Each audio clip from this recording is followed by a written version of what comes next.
Today, I wanted to share with you a little bit about the June 2019 LSAT and what to do going forward.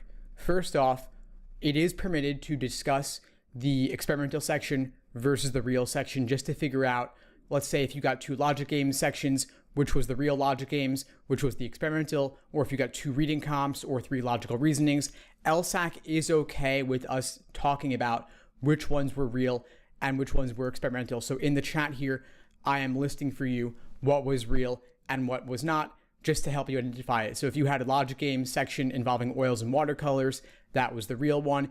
If you had a reading comprehension section involving a passage including, for example, fish farming or witness testimonies, then you know that was the real reading comprehension, and the other one, whichever it was not the real one.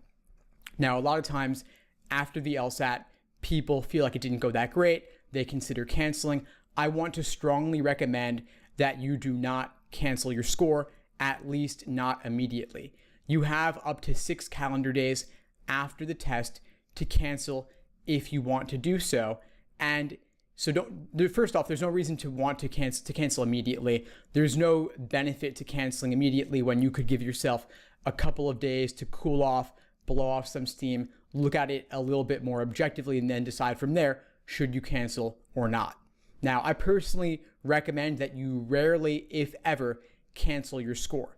The reason is that law schools do not average multiple LSAT scores.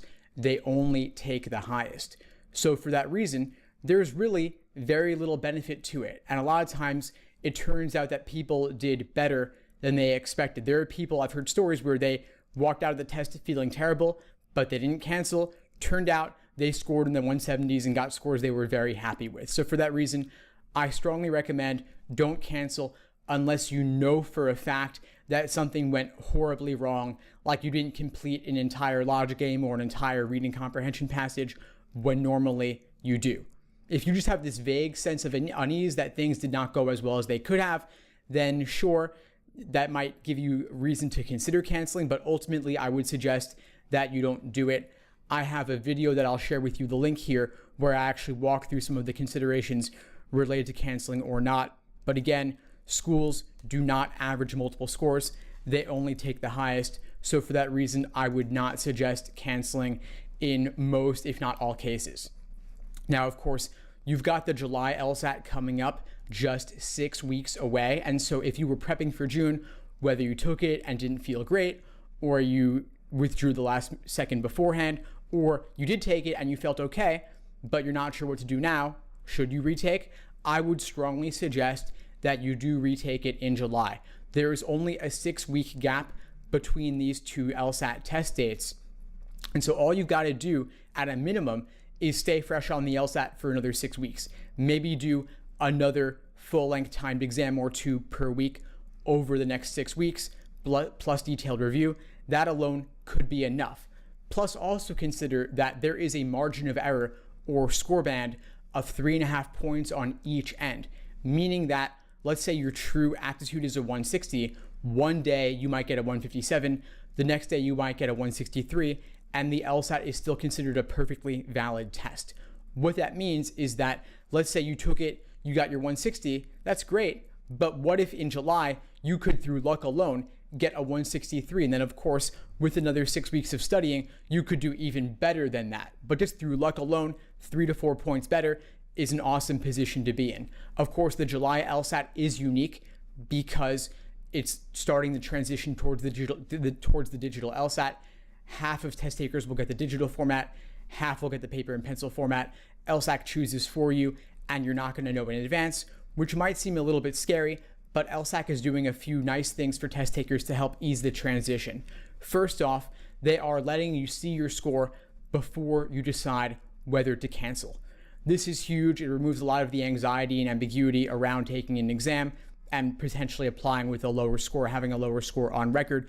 They will let you see your score before you decide whether to cancel, whether you get the paper version or the digital version.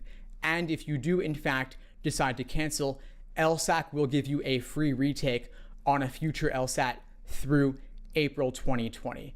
The LSAT registration fee is currently around $200.